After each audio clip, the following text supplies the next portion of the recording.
네, 2018년 11월 8일 목요일 장마감 방송 하도록 하겠습니다. 자, 오늘은 11월 옵션 만기일이었고요. 아침부터 옵션 개인들이 코스피를 2130포인트 위로 종가를 마감했으면 하는 바람으로 아침에 좀 매팅이 들어왔고, 오후장 들어서는 코스피가 하루 종일 평온하게 움직이니까, 즉 코스피가 아니라 어차피 코스피는 환산한 거예요. 옵션, 그러니까 코스피는 지수 환산을 했던 거고, 어차피 그게 비슷하게 환산 지수로 움직이기 때문에 코스피로 그냥 쉽게 설명을 해드리는 겁니다. 코스피 환산으로 2130포인트대를 아침에 개인들이 올라갔으면 하는 바람으로 베팅을 했고, 너무나 하루 종일 지지부진하게, 그러니까 얌전하게 움직이니까 오후장에는 2100포인트 선, 지금 2110포인트 이 라인을 유지만 해달라, 어차피 유지할 것 같다, 거기에 이제 개인들이 베팅을 했어요. 그럼 뭐예요? 근데 외국인은 2100 이하에다가 끝낼 것이다라는 것을 오늘 너무나 명백하게 보여준 하루였습니다. 그래서 결국에는 마지막에 삼성전자를 컨트롤하면서 지수를 끌어서 개인들을 꼬셔놓고, 삼성전자 대량 매수하면서 아침부터 끌어당기면서 개인들 속여놓고, 막판에 그 물량을 다시 던지면서 막판에 지수 조절을 해버리면서 결국에는 2092포인트로 끝냈습니다. 영원한 승자가 되어버렸죠, 외국인이. 이번에는 어쨌든 조금 많이 뒤집어진 시장이었잖아요. 10월 달에 너무나 크게 하락을 했기 때문에 오늘까지는 저는 오늘까지는 좀 보수적으로 봤다지만, 오늘까지 그렇게 막 뒤집어 놓을 필요는 없었다고 생각이, 결론적으로는 그렇게 진행이 됐어요. 어제도 좀 막판에 2시 때부터 급락했잖아요, 시장이. 어제 북미 고위급 회담 취소되면서 갑자기 급락하면서 어제 변동성을 대부분 다 보여준 거로 이제 그렇게 판단하시면 될 거고요. 오늘도 막판에 어쨌든 코스피 기준으로 좀 막판에 좀 흘러내렸다는 것 정도. 그래서 언제든지 오늘 좀 출렁임이 있을 수 있었지만, 추가적으로 어제에 이어서는 크게 나오진 않았습니다. 특히 코스닥 같은 경우는 개인들이 한 1000억 가까이 또 오늘 많이 샀음에도 불구하고 굉장히 잘 버텨준 거로 보입니다. 버텨줬어요. 거의 움직임이 평소보다 없었다고 보시면 돼요. 거의 일봉상으로 봤을 때 완전히 지금 갇혀져 있었습니다. 그러니까 여기가 어떤 라인이냐면요, 여기 지금 보시면 갇혀진 라인이에요. 여기가 어떤 라인이냐면, 이때 10월 달에 10월 24일 5일에 생긴 개파락자리 갭을 딱 그 사이에서 막혀 있었으니 갇혀버린 겁니다. 오늘 거의 꼼짝을 안 했고, 그러면서 지금 3거래일간 개인들이 음봉에서 엄청나게 많이 샀단 말이죠. 코스닥 기준으로는 얼마나 샀죠? 코스닥만 보면 오늘 코스피는 좀 많이 팔아줘서 그나마 개인들이 코스닥에서 4거래일이네요. 4거래일 동안 이 얼마야? 4거래일만 따져볼까요? 11월 5일부터 보자면 6,300억을 샀어요. 개인들이 코스닥에서만 6,300억을 샀고, 연기금이 갑자기 어제부터 거칠게 팔기 시작했고, 기관들 그동안 금융투자 무리한 걸 다 팔았다고 봅니다. 이제 금융투자는 다시 들어올 때가 됐어요. 금융투자는 지난번에 지수 하방 막으려고 샀던 물량들 다시 다 현금화했습니다. 그 정도는 이제 기관들은 금융투자 물량 다시 들어올 수 있을 것 같고요.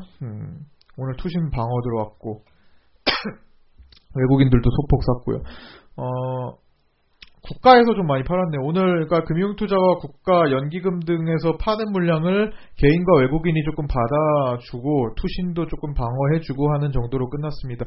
개인 물량은 내일부터 소진이 될 가능성이 좀 있어 보입니다. 내일 장에서 만약에 오늘 나스닥이 조정으로 마감이 될 가능성이 좀 있는데, 나스닥 보면은 일단 다시 한번 또 신고가를 달릴 채비를 하고 있는 거죠. 절반 정도는 회복한 거니까. 여기서 또 이제 잠깐 쉬어가는 흐름이 나오면 내일 우리는 약간 보합이나 개파락 뭐 언저리에서 출발해가지고 좀 적당히 끌어올리는 하루가 될 수도 있을 것 같아요. 이미 불확실성 요소 큰 것들이 몇 개가 지나갔고 앞으로 뭐 남은 것들도 있지만 하여튼 중요한 것들 두 개가 지나갔으니까 이제 천천히 달릴 채비를 다 했다고 봅니다.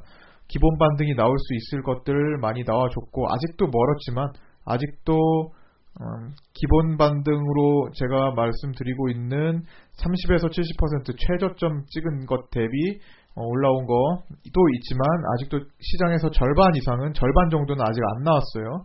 그런 것들이 같이 좀 커버돼주면서 시장은 거기서 옥석을 가리면서 정돈시키고 대형주들, 중대형주들도 자리 잡고 올라와 줄 것으로 봅니다. 신라젠이나 트리온 헬스케어가 코스닥에서 아직까지 움직임이 없어요.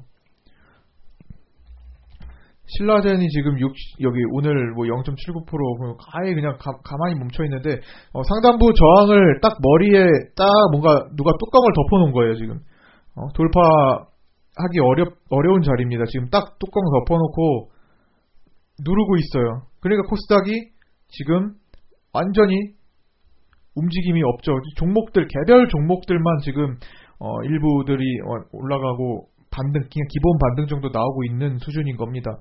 많이 떨어진 것들 위주로요. 그리고 업황으로 보자면 이제 IT 반도체들이 한 1년 이상 길게 하락했죠.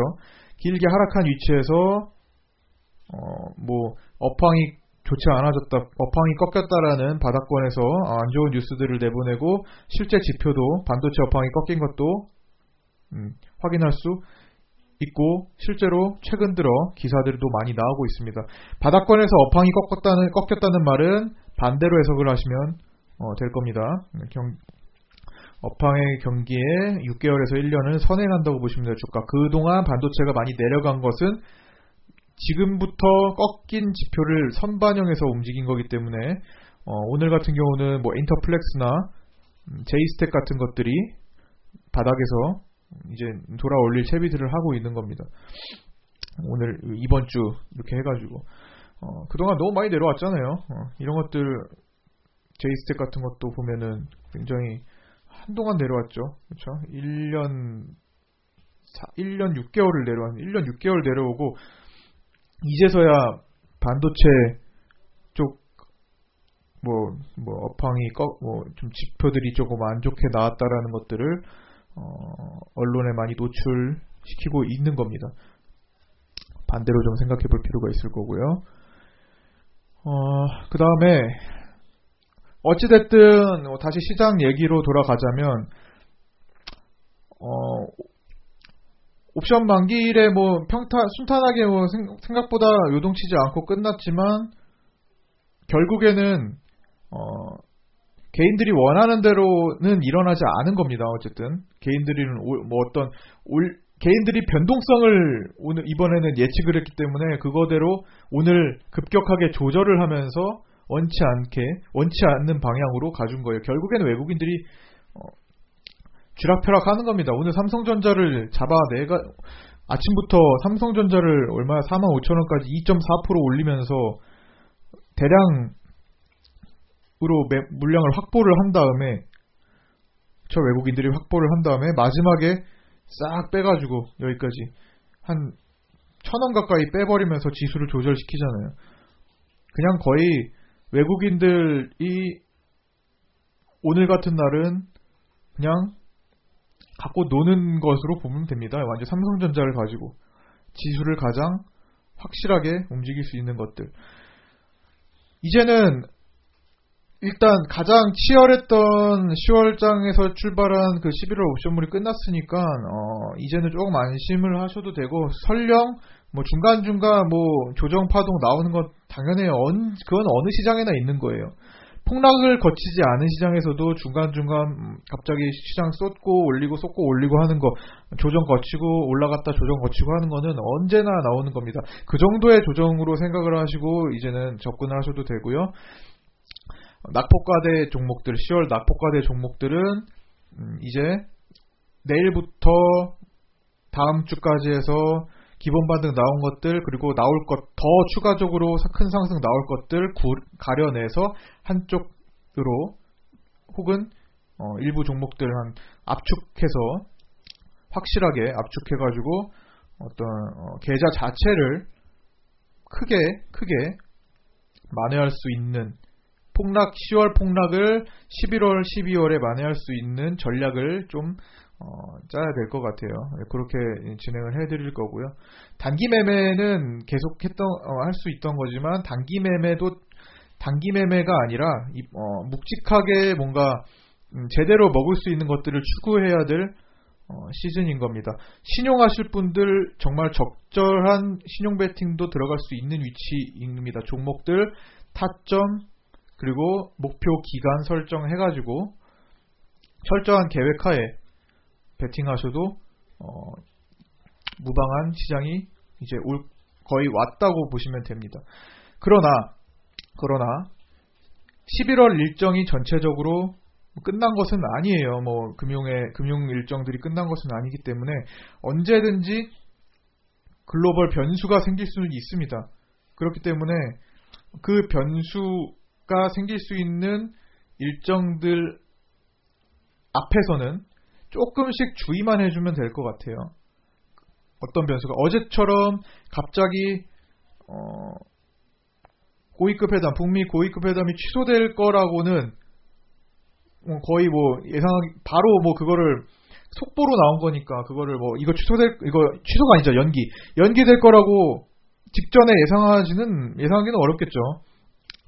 뭐 그러면 일정이 있으면 이거 다 연기될 거라고 예상하면 되는 거니까, 그렇죠? 그거는 예정된 일정은 일단 진행이 될 거라고 보는 것이 더 합리적인 거예요. 그렇죠? 합리적인 거고. 어쨌든 그런 재료로서 어제 시장을 흔들었던 게 오늘 좀 잠잠해지게 된 이유인 것 같고요. 앞으로는 조금 적극적인 매매를 통해서 조금 더 효율적인 매매를, 계좌의 움직임을 조금 컨트롤 해보도록 하겠습니다. 비중 실을 것도 비중 실어보고 그렇게 한다는 겁니다. 교체할 거, 이것도 올라올 거지만 좀 버려서 좀 교체하자 싶은 것도 교체해버리고, 날려버리고 한쪽으로 좀 해보고, 이런 것들을 이제 보다 더 적극적으로 활발하게 할 수 있고, 그렇게 조금 같이 따라와 주셔야 합니다. 그래야만 조금 더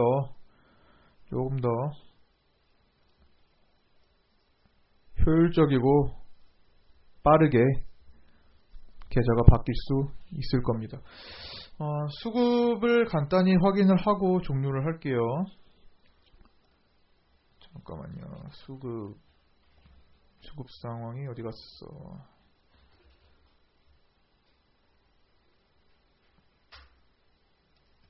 이건가? 자, 코스피는 오늘 조금 2,700억 정도 개인들이 팔았고, 이거 삼성전자, SK하이닉스 영향이 큽니다. 전체적으로 개인들이 1조 3,500억 원 정도를 샀다가, 언제부터죠? 10월 31일 맞죠? 10월 31일부터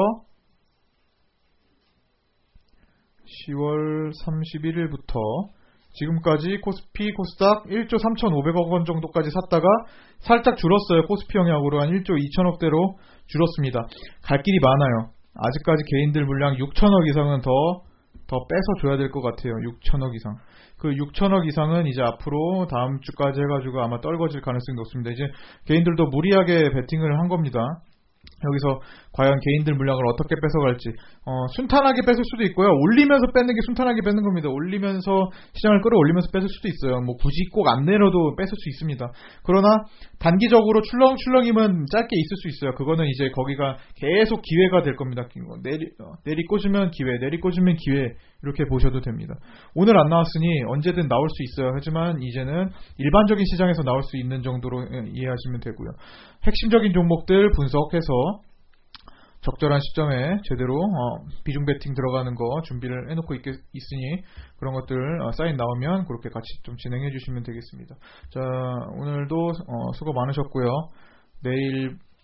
오늘보다 좀 더 적극적인 매매 활동 좀 하겠습니다. 자, 내일 뵙도록 하겠습니다. 수고하셨습니다.